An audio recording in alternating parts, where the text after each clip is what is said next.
clock strikes one, our roll has just begun. When the clock strikes two, you know what to do. Clock strikes three, jump all over me. Clock strikes four, she says, Daddy, I need some more. Roll your money, baby. Baby, don't you hesitate to.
Hey, what's up, guys? Can you hear me well?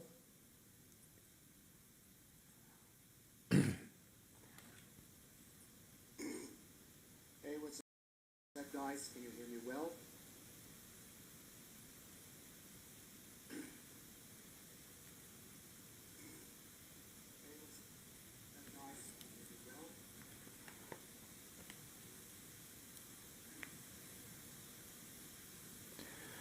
Hello, everyone.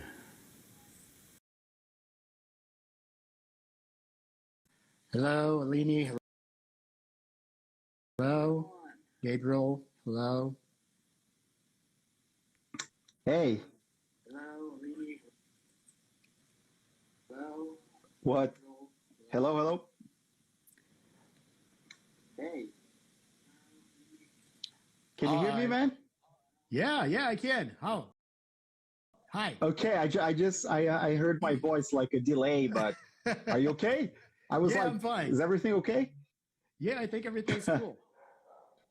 Yeah. So Gabriel, is this tea time? Well, maybe not today. Actually, Not today. we have a surprise. Let me just Yeah. try something here. And Please do. Yeah. okay, Yeah. I think. All right, so I think we're all Good. set. We're streaming on YouTube, right? Yeah, we're live Yeah. here on Instagram, and we're live also on YouTube. So hello, everyone. How's it going, Hello, everybody folks. here on Instagram? Hello, everybody on YouTube. Yeah, today's not going to be tea time. Well, I had a very unusual request, right? But yeah, I'm glad you said yes. So may I? So today, guys. Go ahead. Yeah. I mean, I'm gonna show you today. We're not gonna drink tea. We're actually gonna drink some caipirinha because that happened to be my dad's favorite drink. He had, he was known for his legendary Svenska caipirinha. Actually, that's how we called it because he was a Swedish guy, who came to Brazil and mastered the technique, of making caipirinha. So everybody who's ever tasted my dad's caipirinha said it was the best they ever tasted, and I happen to have the recipe. It's Nice. a tradition. It runs in the family now, and I just wanted to pay my respects to my dad because today is his birthday. I miss you, Dad. Jag älskar dig. That's I love you in Swedish. So thank you very much for saying yes to my weird request. No T, but caipirinha. It starts with a C. Yeah, starts with a C, right? Okay, my pleasure, man. And happy birthday, Mr. Headland, whatever you are. You know, Yes. your honor. And happy Mother's Day to everyone. And by the way, Skol. Skol, very good. You learned it. Awesome. And I know you were a fan. Yes, I know you're a fan of the movie, the 13th Warrior, right? Yeah. With Antonio Banderas, right? Yeah. So there's a cool poem, like a prayer, that I wanted to read very quickly. It's about the Vikings. So my dad was Swedish, and it goes like this. Lo, there do I see my father. Lo, there do I see my mother and my brothers and my sisters. Lo, there do I see the line of my people back to the beginning. Lo, they do call to me.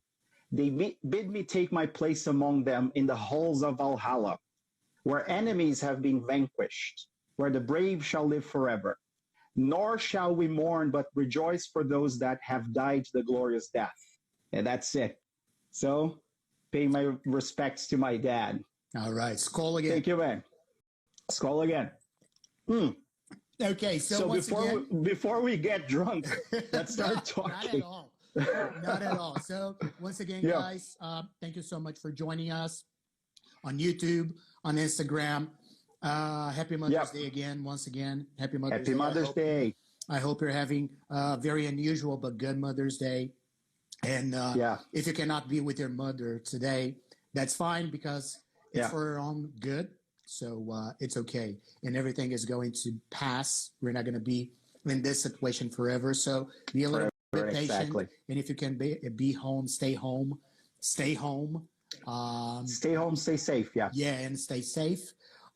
Just a few reminders. We're live here on Instagram. We're live on YouTube. Tell everyone, if you cannot leave the Instagram right now because, I don't know if I can come back later.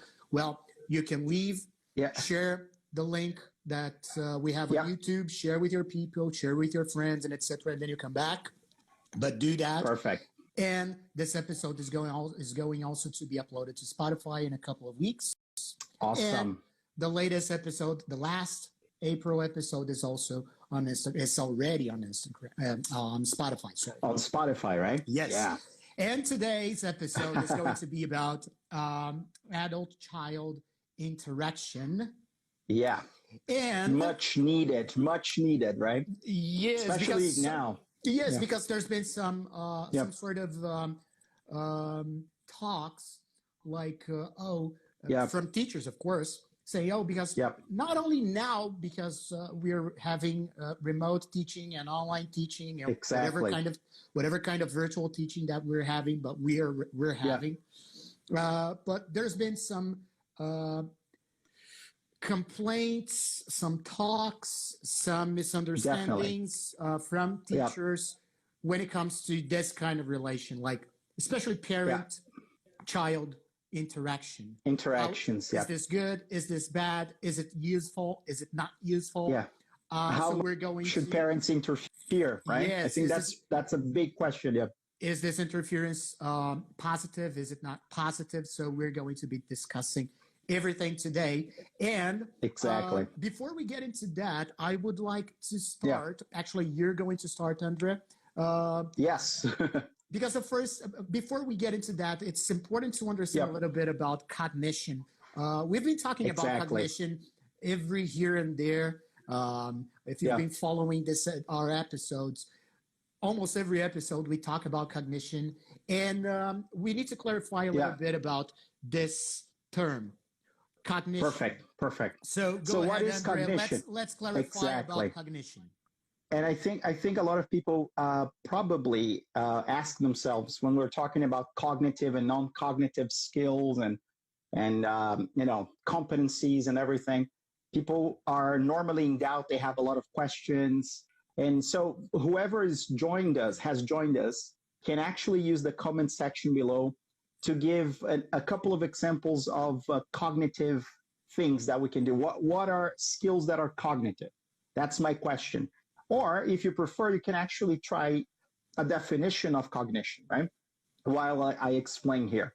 So think about this. The human brain is a very cool organ that kind of, so if you think about the evolution of the human brain and the difference between our brains and those of animals, the biggest difference is that we have a huge cortex, and the cortex is like the outer part, the outer layer of the brain. And then we have a bunch of stuff inside the brain. Like if you could cut the brain in half, you would see that inside, right in the middle, you have a bunch of structures. You have the limbic system. We call them subcortical areas, right? So whenever we talk about cognition, we're talking about the stuff that we can do more consciously, so that we can use the cortex to do, like especially the frontal lobe, the prefrontal cortex, right? Which means attention has to do with cognition, perception has to do with cognition, memory has to do with cognition. So those are conscious process. Of course, there's always an unconscious or a subconscious element, right? But those are things that I need to make some mental effort. I actually have to think. I have to rationalize to be able to do those things, right? So that's cognition. And then if you think about non-cognitive skills, they're kind of like more automatic. They come from the subcortical areas. And I think nowadays we are talking a lot about social emotional skills, for example, right? Yeah. So if you think about, motivation, for example, or, how sociable you are, how you interact with people, those are not really very conscious processes. They can be more. We actually have some control over many, many things. We can change the way we think and the way we interact. But cognition is the thing that we can do very well. Most of the time, I'd say, that animals cannot do very well. So, imagination, memorizing things, paying attention and actually perceiving the environment and making informed decisions, that's cognition, right? The problem is, when we say that, it feels like we should have more cognition and less non-cognitive skills. Actually, that's wrong. We need both of those systems to work well together. And there's a great neuroscientist from Portugal. I've mentioned this guy a couple of times, Antonio Damasio, and he says that you cannot really separate emotion from cognition. And there is a duality. A lot of people think, okay, an emotional person is not a very intelligent person or vice versa. Actually, people who have the so-called emotional intelligence, so they can actually control their behavior and use that to enhance their cognition, to be in the right state of mind when they're doing something, they're even more efficient in terms of, memory, attention, and whatever. So cognition is very important, right? Yes, exactly. Let me take a sip now. Yeah, because now it's your turn to be drunk. Yes, exactly. So, yes, that's very interesting what you said, because this is totally related to language acquisition. Because when we are learning in whatever language we are, first of all, we're actually learning the language, okay? Yeah. So we are paying attention to what's happening around us when we're babies. For instance, when we talk about native language, we're paying attention to what's happening in front of us, around us. And then we're going to actually connect the whole situation that's happening in front of us and the language that's being used. So this requires and language is cognition. I mean, sorry, just to add, language is all about cognition as well. Exactly. Language is part of cognition. Yeah. And this connection requires a high level of cognition, so to speak, because we have to kind of like not just memorize, but actually learn that specific chunk that was used in that specific time is related to that situation with a specific meaning. So this requires like super high level of executive cognition. Functions. Definitely. And there's one more thing. This happens not only